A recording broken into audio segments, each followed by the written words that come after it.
a pris l'initiative de contacter les organisations non gouvernementales basées à Dakar pour qu'on puisse permettre à la diaspora mauritanienne habitant au Sénégal, de pouvoir s'acquitter de leurs devoirs de citoyen. Il s'agit donc de Pape Abdallah Fall qui a contacté Alioune Tine de Africa Jom Center. Il a contacté Amnesty, section sénégalaise, notre ami Seydi Gassama, et il a contacté Jamra. Et unanimement, ces trois partenaires de IRA ont eu la même observation en demandant à Abdoulaye de ne pas donner à l'ambassadeur de la Mauritanie au Sénégal l'occasion d'invoquer des problèmes de forclusion ou de prétexter qu'il n'a pas été saisi à temps.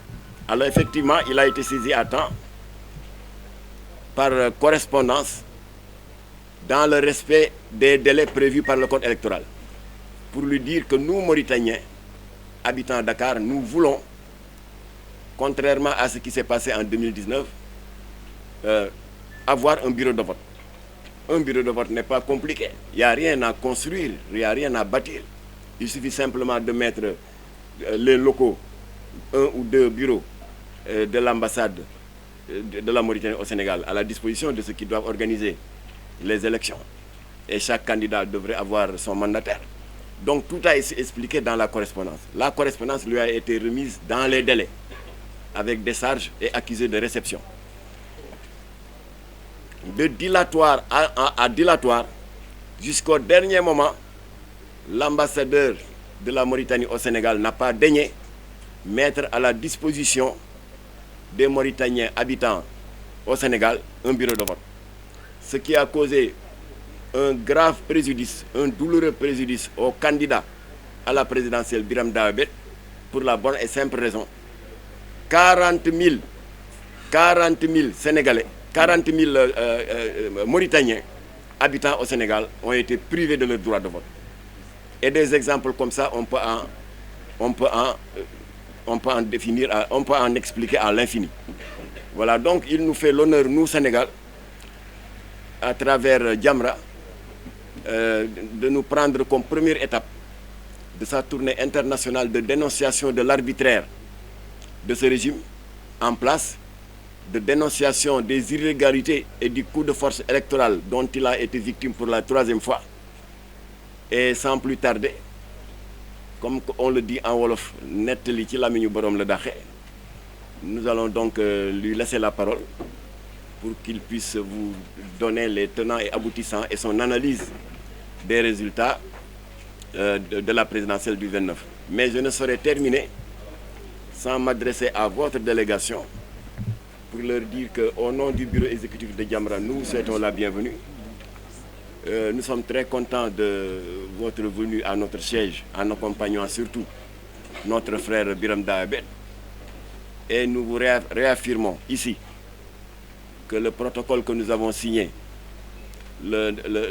au mois de mai 2021, nous continuerons toujours à veiller à son application pour que nous puissions consolider ce partenariat. Parce que j'oubliais de vous dire que ce partenariat ne concerne pas seulement les injustices et les difficultés auxquelles nous pouvons être amenés à être confrontés les uns et les autres en tant qu'ONG. Parce qu'effectivement, nous avons eu, dès le lendemain, à nous prononcer sur le scandale de l'agression israélienne dans la bande de Gaza. Parce qu'au moment où M. Biram Dahabet venait nous voir, il y avait des bombardements, il y avait des trucs inqualifiables. Alors maintenant, dès le lendemain, nous avons fait une résolution pour dénoncer cela. C'est pour vous dire que ce partenariat-là est très large et Inch'Allah, il continuera d'aller à l'avant. Donc, M. Biram, nous allons vous déranger un peu parce que c'est pour éviter que de déranger les micros. Je vais prendre votre place et vous allez prendre la mienne. Voilà, merci Président Maktar. Merci. Il vient de faire le parcours, la genèse du mouvement de Biram. La coalition de Biram, je vous rappelle, est constituée de 13 partis et membres de la société civile. Donc le président Biram va revenir sur le processus électoral des autres qui viennent de se dérouler en Mauritanie récemment le 29 juin. Donc il a été plusieurs fois deuxième, mais il va revenir sur son combat. Et aussi, comme il vient de dire, il a été plusieurs fois emprisonné, il a bénéficié de beaucoup de prix au niveau national et international. Donc c'est un militant, un fervent militant des droits de l'homme qui est en face de vous. Donc président Biram, vous avez la parole, vous êtes devant la presse sénégalaise, la presse nationale et internationale.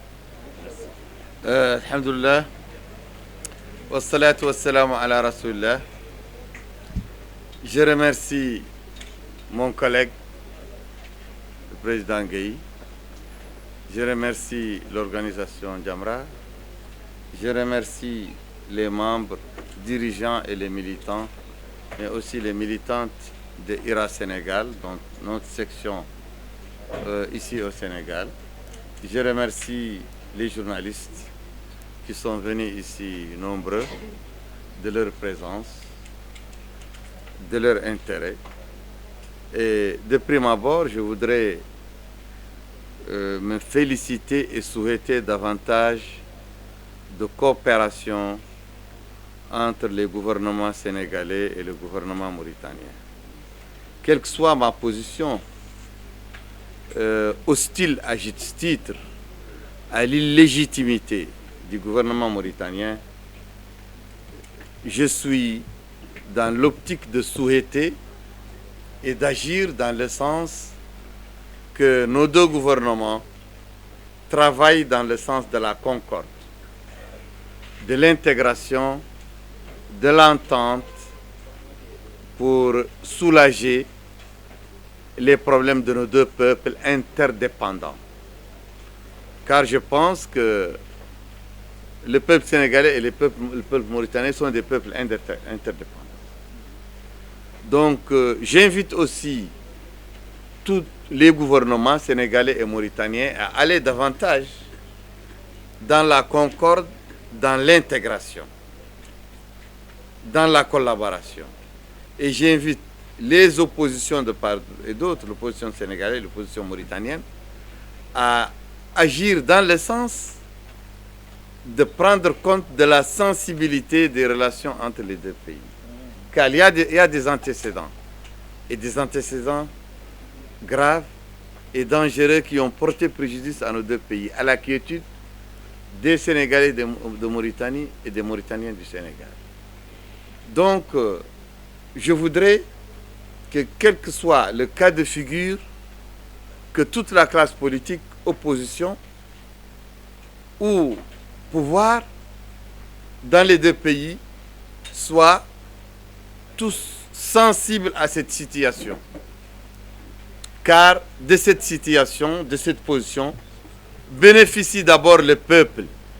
Et le peuple, qu'il soit peuple sénégalais et mauritanien, sont la finalité de notre action à nous en politique. Notre action vise à les servir, à les soulager, à améliorer leurs conditions de vie, à leur créer des espaces d'activité au sein des deux pays.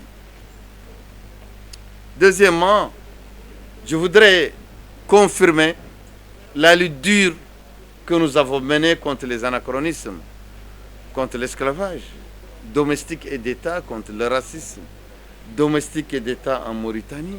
L'esclavage qui traverse toutes nos sociétés, toutes nos ethnies en Mauritanie. Que ce soit les Soninké, que ce soit les Peuls, que ce soit les Maures. Nos sociétés, que ce soit les Bambara, les Wolofs, nos sociétés sont des sociétés esclavagistes. Et continuent encore de l'être malheureusement, à des degrés différents, à des degrés qui ne sont pas les mêmes.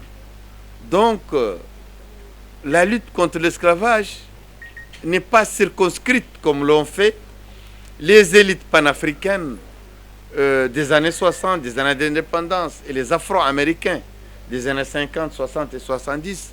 Ils ont circonscrit l'esclavage et la lutte contre l'esclavage dans les relations entre l'homme blanc et l'Afrique, entre les Européens et les Africains, c'est-à-dire le commerce triangulaire qui a saigné l'Afrique. Et il n'est jamais assez de dénoncer cette hémorragie qu'a coûté à l'Afrique le commerce triangulaire, l'esclavage transcontinental. Mais aussi un autre esclavage n'a jamais été dénoncé. C'est l'esclavage transsaharien, l'esclavage oriental, un esclavage qui a aussi saigné les Africains sur les routes du Sahara, les routes d'Orient. Beaucoup de millions et des dizaines de millions d'Africains ont été transportés par la route transsaharienne vers l'Afrique du Nord, vers le Moyen-Orient, vers l'Arabie, vers l'Asie, jusqu'au fin fond de l'Inde. Ces Africains ont été transportés là-bas, chosifiés, maltraités, humiliés, comme l'ont été les Africains par la route de Gorée, que vous connaissez très bien, la route de Ouida au Bénin, de Gorée au Sénégal, et d'ailleurs, et qui a donné le peuplement actuel des Amériques, que ce soit l'Amérique du Nord et l'Amérique du Sud ou les Caraïbes. Ce sont des Africains qui ont été transportés d'ici. Donc, ce sont deux situations douloureuses, historiques. Et avec une troisième, c'est l'esclavage qui est antérieur à la traite arabo-musulmane et à la traite triangulaire. C'est l'esclavage interne en Afrique. Donc l'esclavage transsaharien, arabo-musulman comme l'esclavage africain, interafricain n'ont jamais été revisités, n'ont jamais été remis en cause, car par un souci d'un pragmatisme inouï, un pragmatisme malhonnête des pères de l'indépendance africaine, des pères de l'Union africaine, de l'OIA, de l'Organisation de l'Unité africaine, des pères, voilà, d'élite descendante en Amérique, par un souci vraiment hypocrite d'une solidarité tiers-mondiste contre l'homme blanc, contre l'Occident. Ces lutteurs ont omis ces esclavages, c'est des esclavages extrêmement gravissimes qui continuent à sévir dans tous les pays du Sahel-Sahara. Car il y a des mouvements anti-esclavagistes au Niger, au Mali, au Burkina Faso, au Cameroun, au Mali, au Sénégal, au Niger et en Mauritanie contre les esclavages internes. Donc des Africains qui esclavagisent d'autres Africains. Là, c'est un combat qui nous est cher, mais le propos qui nous amène ici aujourd'hui, c'est le propos des luttes des Africains pour leur démocratisation, pour que les Africains s'approprient leur destin, leur gouvernance, pour que les Africains s'approprient les richesses de leur pays, pour que les Africains puissent avoir la mainmise, la surveillance, le contrôle sur la gestion des économies africaines, des richesses africaines et des deniers publics africains. Donc, il faut que les Africains tournent la page des gouvernances arbitraires, des gouvernances minoritaires, des gouvernances vraiment de délinquants économiques et politiques et de fauteurs de droits de l'homme. C'est pourquoi nous sommes dans une dynamique en Mauritanie où toutes les ethnies, les jeunesses de toutes les ethnies, que cette jeunesse soit arabo-berbère, que cette jeunesse soit Wolof, soit Soninké, soit Bambara, que cette jeunesse soit Haratin, et le peuple aussi avec la jeunesse, sont unis pour sortir de la compartimentalisation ethnique. Un pouvoir qui se légitime par l'invocation du danger pour une communauté face à d'autres communautés qui sont considérées comme des périls. Ceci a fracturé vraiment les classes politiques au Cameroun, les classes politiques entre anglophones et francophones, les classes politiques en Côte d'Ivoire entre musulmans et non-musulmans, les classes politiques au Mali entre Touaregs et autres Maliens du Sud ou Malinké. Ces fractures qui se multiplient en Afrique et qui font le lot des dictateurs, le lot des élites, de malfaiteurs, des délinquants en col blanc, des délinquants économiques, des délinquants qui érodent les droits politiques, les droits de l'homme, les droits économiques des Africains. Ce qui a fait que nous sommes enlisés dans des républiques bananières dans lesquelles l'ethnie elle-même est un programme politique. Et un programme politique qui ne peut pas marcher, qui ne peut pas avancer et qui ne garantit pas l'égalité entre les citoyens, qui ne garantit pas une gestion saine des deniers publics, qui ne garantit pas l'alternance entre la classe politique, qui ne garantit pas l'égalité entre les régions et qui ne garantit pas, surtout qui ne garantit pas le développement économique et qui implique un pillage sectaire des richesses du pays. Ce qui a affaissé nos républiques, qui a affaissé nos économies, qui a plombé le développement de nos pays. Et c'est aussi ce système de gouvernance ethnique, ce système de gouvernance de gabégiste et de pillage systématique des économies des peuples africains a été depuis toujours la gouvernance en vogue ici en Afrique. Nous sommes contents pour que le Sénégal sorte de ce lot parce que le Sénégal et les Sénégalais sont un peuple qui a imposé l'alternance par sa maturité, par l'imposition d'institutions chargées de superviser et de contrôler et de mettre en action la démocratie africaine, ce qui a garanti l'alternance régulière pour les Sénégalais. Donc, les autres Africains sont enlisés dans des guerres civiles, dans des luttes ethniques, dans de la gabegie, du pillage des richesses. Mais le grand danger qui s'ajoute à ce danger, c'est que les Européens, les Occidentaux, les institutions internationales et sous-régionales, comme l'Union européenne, comme l'Union africaine, comme la CEDEAO, des pays comme les pays européens, les pays d'Amérique du Nord, qui sont censés être des pays démocratiques, des pays du monde libre. Ce sont ces pays et ces institutions qui corroborent, qui soutiennent ce genre de gouvernance hors la loi, de gouvernance ethnique, de gouvernance gabégiste, dans le sens de garantir à eux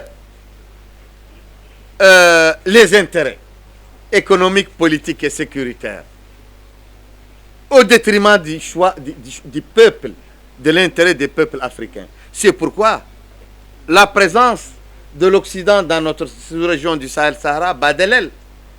L'Occident a été mis en dehors, a été chassé en dehors du Niger, en dehors du Mali, en dehors du Burkina Faso, et il est à la porte de la Guinée pour sortir, à la porte du Tchad et d'autres pays encore, parce que l'Occident a choisi le court terme au lieu de choisir les principes démocratiques et le développement de la démocratie, le soutien à la démocratie, le soutien aux peuples qui se battent pour leur bien-être, pour leurs droits, qui se battent pour développer leur peuple.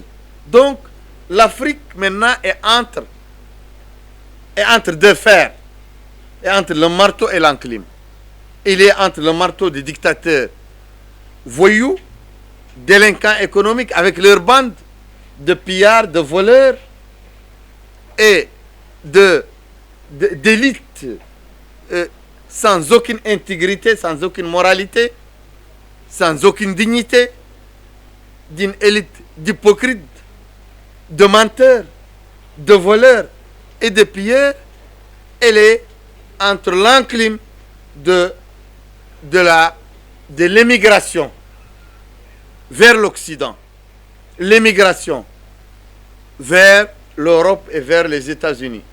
Ces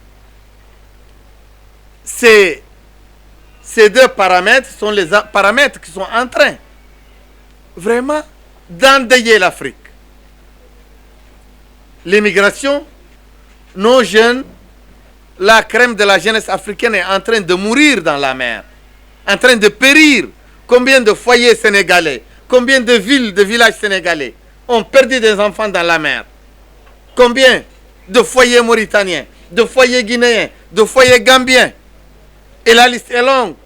De nos pays ont perdu leurs enfants, engloutis par la mer, à la recherche d'un espoir, car l'espoir est bouché par la mauvaise gouvernance.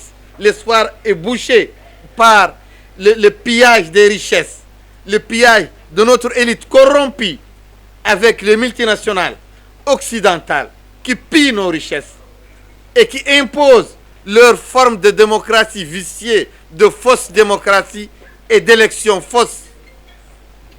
Et c'est l'alliance entre les pouvoirs faussement élus, comme le pouvoir mauritanien, entre les présidents faussement élus, comme le président mauritanien, et les Occidentaux, et les institutions impuissantes, les institutions mortes, les institutions qui sont devenues un fardeau, les institutions qui sont devenues des institutions de faux témoignages contre les Africains, que ce soit l'Union africaine, que ce soit la CEDEAO, que ce soit les Nations unies parfois et souvent, que ce soit, voilà, cette alliance, cette axe entre les multinationales occidentales, l'Occident qui donne des certificats de bonne conduite aux présidents qui volent leur peuple, qui pillent leur peuple, qui oppriment leur peuple, qui tuent leur peuple et qui fraudent les élections et qui empêchent le peuple de s'exprimer et des présidents et des pouvoirs qui confisquent la volonté populaire. C'est contre ce fardeau, contre ces ennemis, contre ce colonialisme nouveau, cet impérialisme nouveau, interne, dangereux, nuisible, écrasant, contre lequel les peuples d'Afrique et les peuples du Sahel-Sahara doivent se révolter, doivent se soulever.